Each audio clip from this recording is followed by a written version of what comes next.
Wait, what? But Sarah Bond became the president of Xbox in 2023. And everyone says it was her idea. Then how did it begin in 2016? Let's take a look. 2016 Play Anywhere initiative. Microsoft announced X Play Anywhere at E3 2016, allowing users to buy a digital game once and play it on both Xbox and Windows 10 PCs. That's right, they started the whole cross-play idea in 2016. February 2017, Game Pass, where if you had Game Pass, now your games carried over between PC and Xbox no matter what. 2020, cloud gaming, the integration of cloud gaming. Does this all sound familiar? Yeah, it's all, this is the same campaign. It started a decade ago. So all the people today that are saying, well, Sarah Bond, it was Sarah Bond who did it. It was Sarah Bond who said this is an Xbox, and it was Sarah Bond who championed the campaign. It wasn't her campaign. This campaign existed for a decade.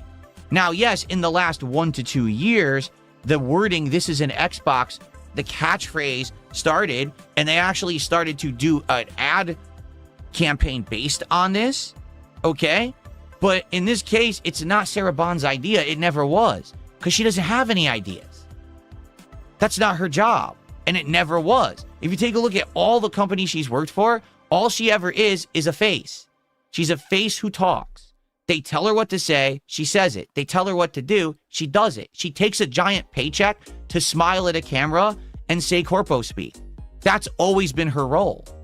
So when you say, oh, Sarah Bond surrounded herself with an elite group of people, and basically if you didn't agree with her, she would shoot you down and you'd be... No. She's doing what she's told by Phil Spencer. Phil Spencer's in charge, not Sarah Bond. She literally just talks. That's it. And she gets a lot of money for it, too. Her whole life, she was rich. Her whole life, she's received a paycheck to do nothing. You understand? And this is what people aren't talking about. They're like, oh, it's her. Why are you blaming her? She's just doing what she's there to do. Now, by the way, I'm not defending this or anything. I do think that the Xbox Anywhere Play, this is an Xbox campaign, is idiotic. I don't mind crossplay between PC and Xbox, but ultimately you need a reason to own an Xbox or else you've destroyed your own company. And literally that's what they did. So when this initiative started, that was the beginning of the end for Xbox. Because when you're saying, hey, you don't need to own an Xbox because you could just play this game on PC, well, wait a minute. So you're saying I could buy a gaming PC and I'm going to play all the awesome games Microsoft is developing and also all the third-party titles that are non-Xbox?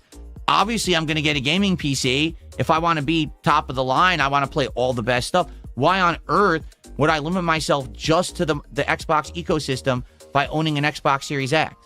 It doesn't even make fucking sense. The only reason to own an Xbox Series X in that case is if you don't have a lot of money and you want to play a lot of games, so you get Game Pass. But outside of that one fact, it's the budget-friendly option, there's literally no other reason to own an Xbox console. So the moment that they launched the Play Anywhere initiative in 2016, that was the first nail in the coffin of Xbox. And that was Phil Spencer's baby. That was not Sarah Bond. That was Phil Spencer. He's the gamer bro, right? Oh, Mr. Hundreds of hours of gaming under the belt every year. He's the one who came up with the horrible fucking idea to make it a footnote that you need to own an Xbox console. And ever since the Play Anywhere initiative started, it's been downhill for Xbox. They started buying up all these companies, but then stopped releasing great games that you needed an Xbox console to play. So why do you need an Xbox? You don't. Okay? So what's happened is, essentially, in the last 12 years that Phil Spencer was part of Xbox, okay? Or I should say, in charge of Xbox, he exuded this mentality of, I'm a gamer bro like you. I'm the guy sitting next to the couch with you playing games, all right? In reality, he does like games, but he's just not smart when it comes to gaming culture, to gaming savvy, to what gamers want. Yes, he listens, but then he has these weird initiatives and ideas that just don't make sense if he's trying to push forward a gamer-first mentality. Like, okay, Game Pass makes sense because you're saving money for the gamer, but then what about actually making good games to put on Game Pass? He forgot about that part.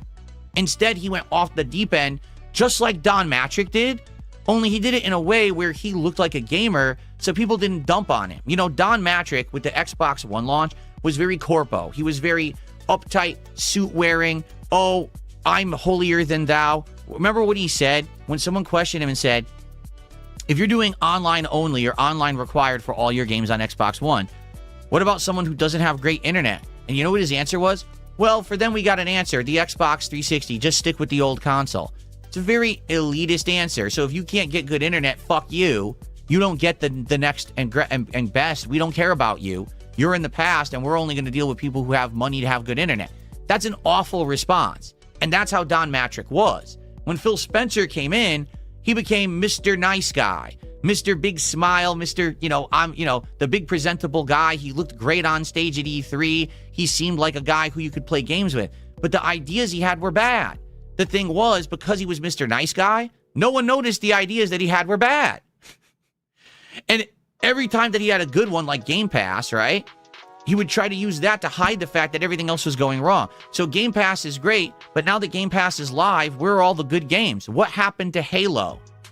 No, seriously, what happened to Halo? The biggest franchise Xbox had. It's now dead. No one talks about Halo. No one wants to play Halo. How did you kill it? What happened to Gears of War? Remember the notable franchise everyone wanted to play on Xbox?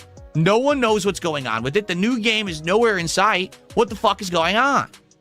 And this is the problem with Xbox. They bought up all these studios. They launched Game Pass. They tried to say Xbox everywhere. This is an Xbox. But what the fuck is Xbox? You don't have any games. So without any games, no one cares about Xbox. It doesn't matter whose talking head you hire. Some, rich silver spoon in the mouth woman named Sarah Bond. Oh, we're so good and we're going to do it. You don't have anything to sell. You're selling nothing. You're literally a snake oil saleswoman. You're out there saying things that mean nothing because you have no fucking games. So it doesn't matter how nice you are, if you're Mr. Gamer, if you're the talking head that everyone likes to look at. It doesn't matter because you have nothing to sell anyone. Zero products. With no product, you can't make money. That's a problem. So people might be saying now, what's going on at Xbox? Why is Phil Spencer out? Why is Sarah Bond out? It's very simple. Microsoft is a company in a business of making money, okay? For 25 plus years, this was a gamble. They started back in the early 2000s. It was a big chance that they took trying to get into the console gaming market. They put a lot of time and effort into it. And now, over the last decade, they have systematically seen their profits on games go like this. Even though they're investing $100 billion into buying other studios, they have had no profits from it. So why are they going to continue to invest in games? Okay? When you ask the question, I wonder why they have someone, a CEO now, who's going to take over Xbox Gaming, who's into AI. Why do you think? Because Xbox is not the focus of Microsoft at this point, because they're not making any money. So basically, they're going to put someone in charge who used to run AI, who's now either going to right the ship or is going to sunset that ship. Does that make sense? What's going to happen is one of two things.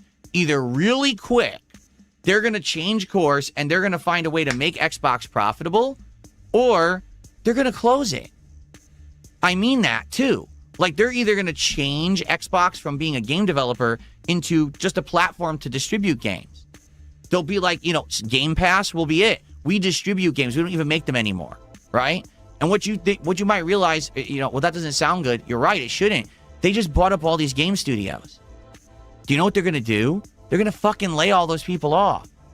We're talking thousands of jobs, maybe tens of thousands of jobs. Because Microsoft's going to say, there's no profit in games anymore. Oh, well, we'll just focus on AI, which is making us money. And they're going to cut the cord. And they just bought all these studios. These giant studios. Activision Blizzard, Bethesda. They're going to dump them. And now these studios are going to be left, what are we doing? We're going out of business. And all these developers are going to be thrown into the muck with nothing to do. So, yeah, it's a big problem. Phil Spencer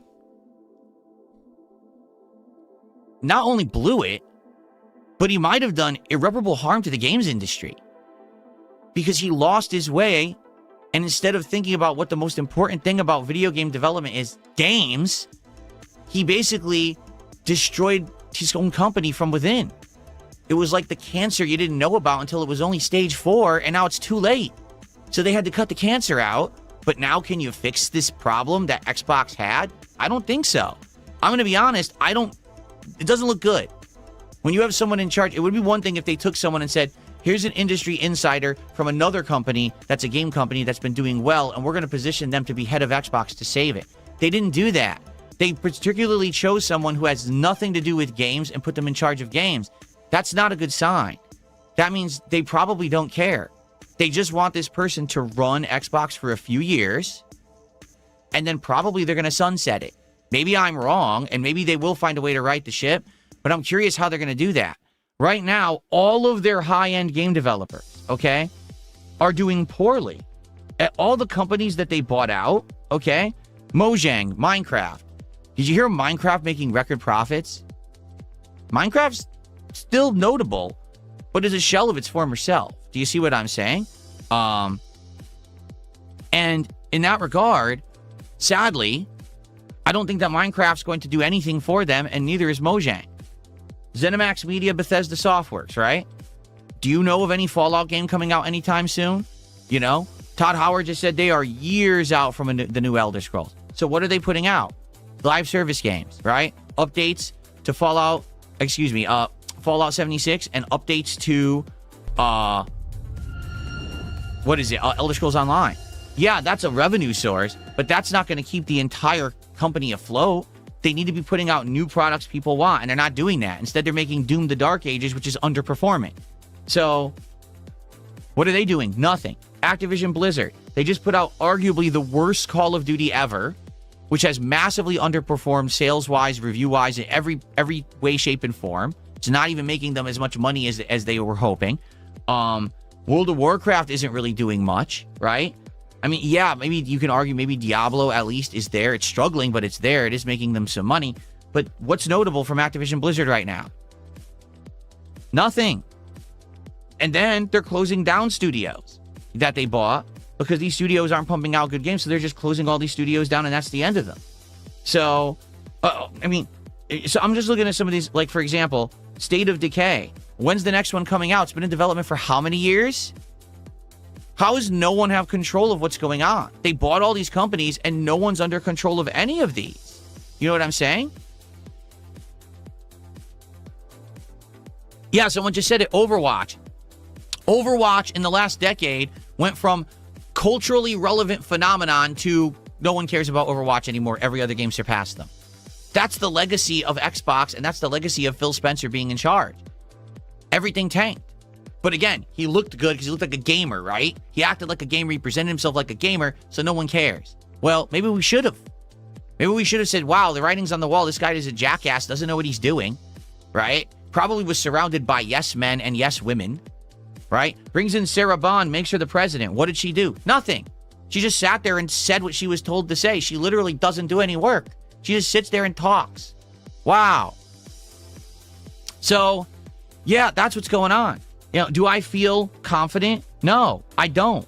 And it's sad because when I was a YouTuber back in the day, when I started on YouTube, right, it was a very exciting time to be a gaming YouTuber because you had the launch of the Xbox 360, the PlayStation 3, and the Wii U, and you had this triple competition going on, right? And everyone was innovating.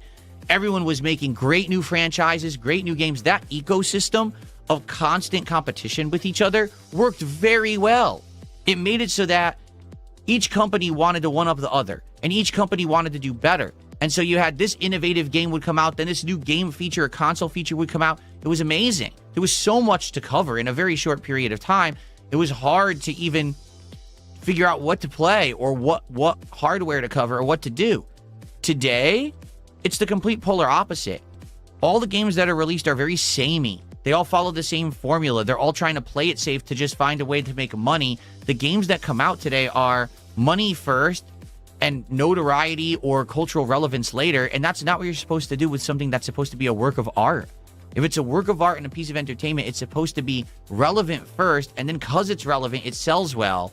And then you make your profit. Not, how do we design this game to print the money? And then hopefully it sticks and people will play it for a long time. That's not the way of a successful game. But that's how they've all gone. And now, with Xbox being so irrelevant, right? To be honest, now you have lack of innovation, right? You have Nintendo, who's incredibly stagnant. Nintendo has stopped trying to innovate. I mean, they just made their new console. What is it, the Switch 2? How is it different from Switch 1?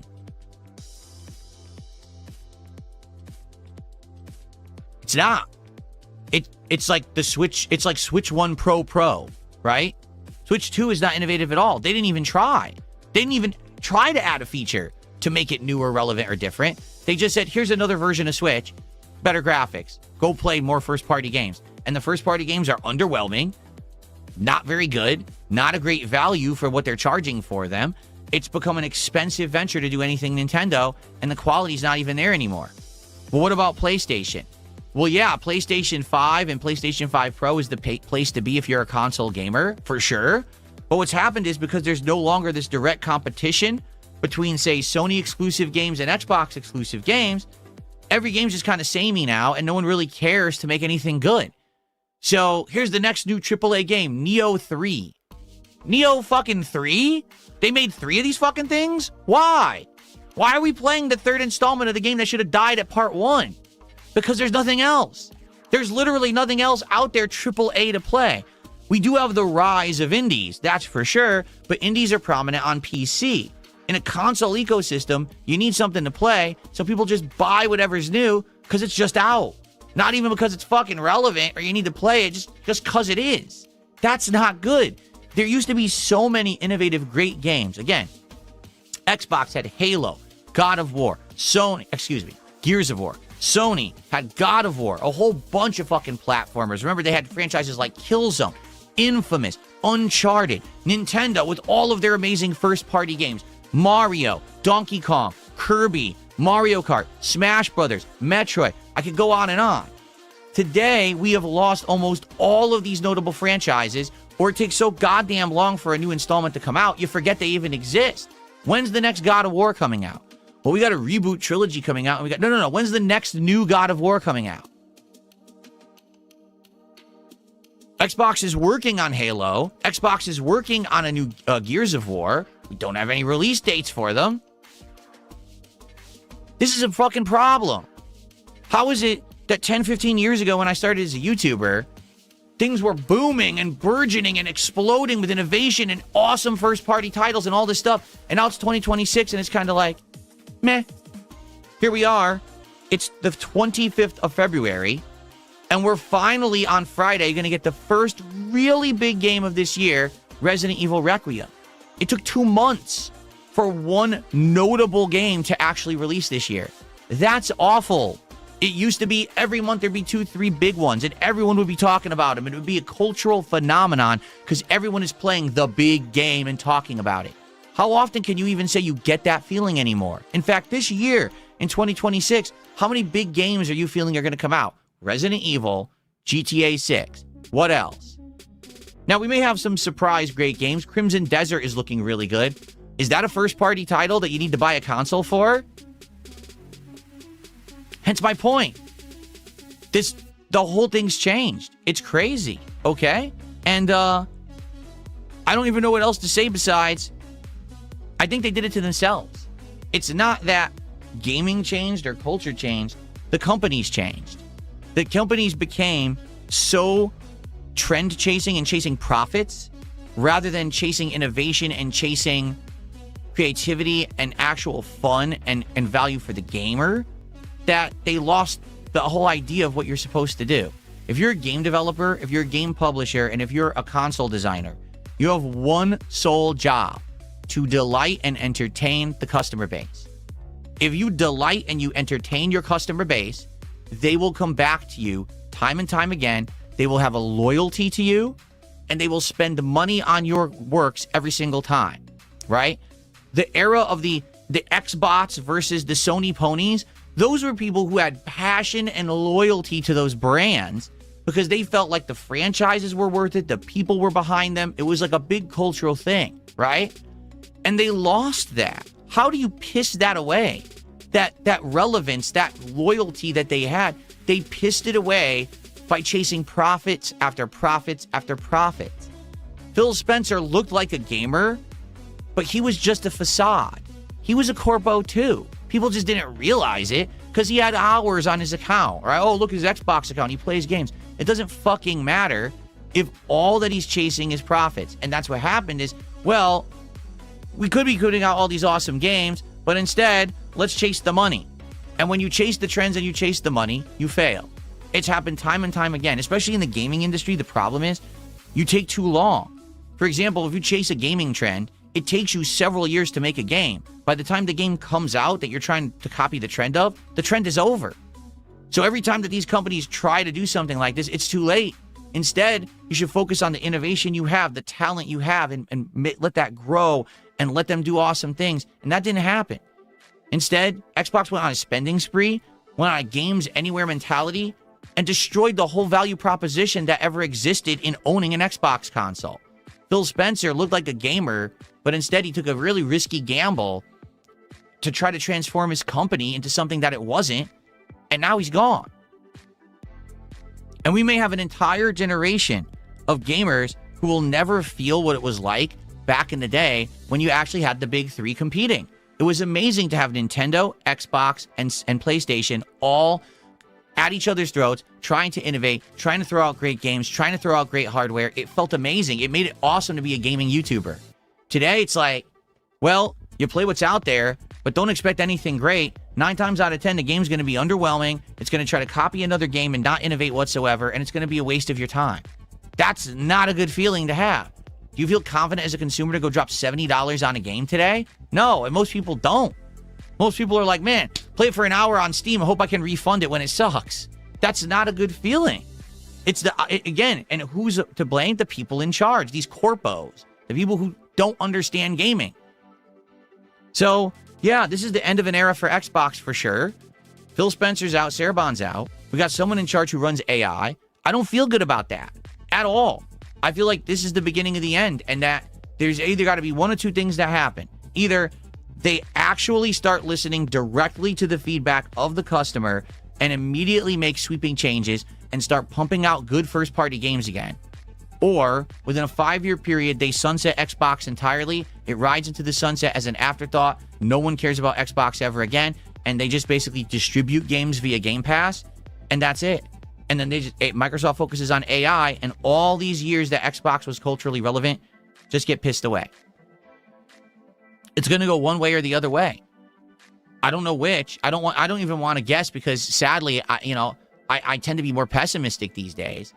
I want to see Xbox relevant again. I want to see games under the Xbox library be prominent. I want to see another awesome Gears of War that's actually good. I want to play another awesome Halo.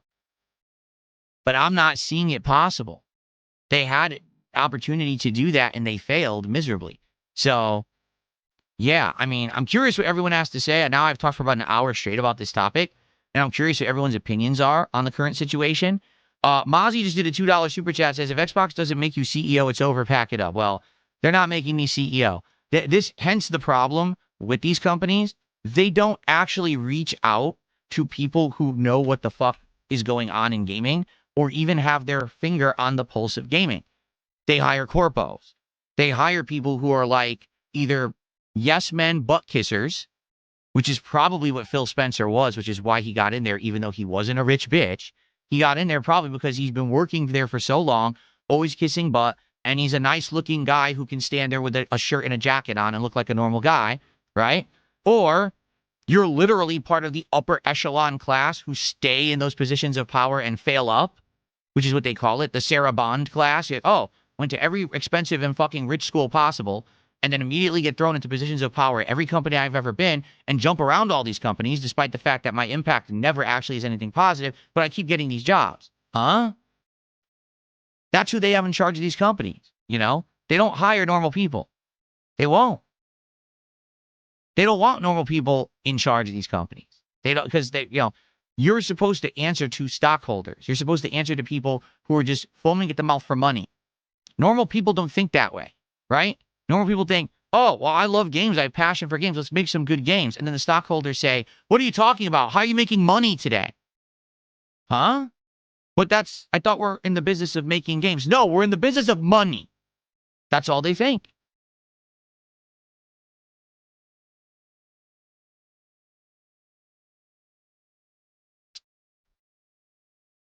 So what do you guys think? What do you guys think about this whole situation?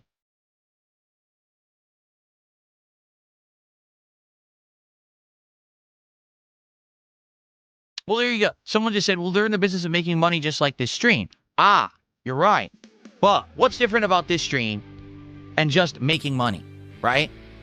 Have you not noticed in the past couple of years the things that I've been through, the things that I've said and done, and how I've conducted myself, how I've purposefully got myself out of harmful content and drama? I had opportunity to go on LolCow Live. I had opportunity to continue to work with Kino Casino, and I had opportunity to do all kinds of harmful drama content, and I don't.